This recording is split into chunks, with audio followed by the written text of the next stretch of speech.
Right, I'm now at the lower part of Drake's Hill, just above the electricity pylons, and this area was planted up probably 1995, so they've had 25 years or so of growth. And this was planted mainly with lime trees and oak trees, and you might be able to see that they're planted in rows. So you've got a row of trees, so typical of something that's been planted up by man. And what's happened with these trees is that they've got a really dense cover in the summer. So the understory is lesser celandine, which comes out in February and March before the trees are in leaf, and ivy, and that's just about it. There's very few other ground plants here. There's a few patches of bluebells which have crept in, but that's about it.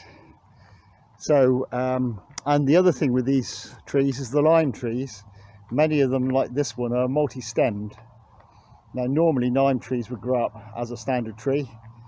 Now either these trees have been browsed by deer when they were saplings, and this would have taken out the tips of the leader shoot and encouraged them to branch like this, or the wrong variety was purchased, and these are special street trees designed to be on a roadside curb where you may want something a bit bushy and not so tall.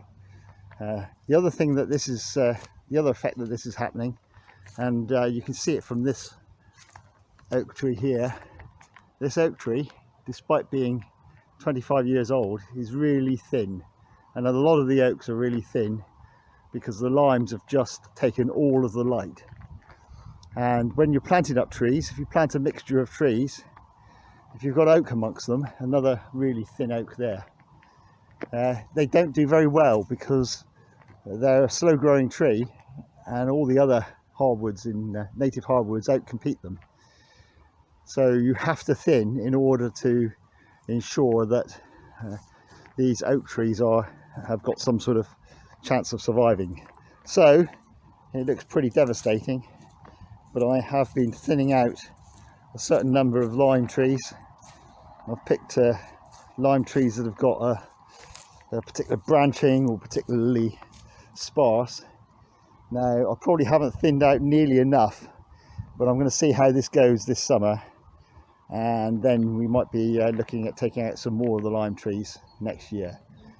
It looks pretty bad, but it needs to be done in order for these trees to thrive, and without this the oak trees would all die. They'd all get overshadowed by the limes. Now, this is an area at the top of Drake's Hill on the main path, and this has got a huge number of elm trees. All these trees that you can see here are all elm trees. They've grown from suckers, so they're genetically identical to each other, and they've grown really thick and dense. And as you can see here, they really do crowd out what's underneath. A lot of them have got ivy on them, and there's quite a bit of ivy, so it's quite dark even though we're in February at the moment. And that's because elm trees are still susceptible to Dutch elm disease. So these will grow to a certain size, probably the size of this one here, and then the beetle will get into the bark and Dutch elm disease will kill the tree off.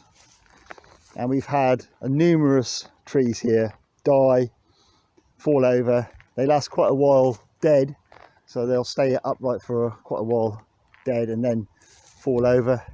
And you can see some of these trees don't even survive getting up to the light. Here's one that's bent over just with the weight of ivy because it can't support its own weight. There's nothing much we can do with this area of elm tree, because if we started thinning it out, they would all be going over like 9 pins. So just got to accept what it is, a dense elm forest. And I always tell the kids the scary part of Ham Woods.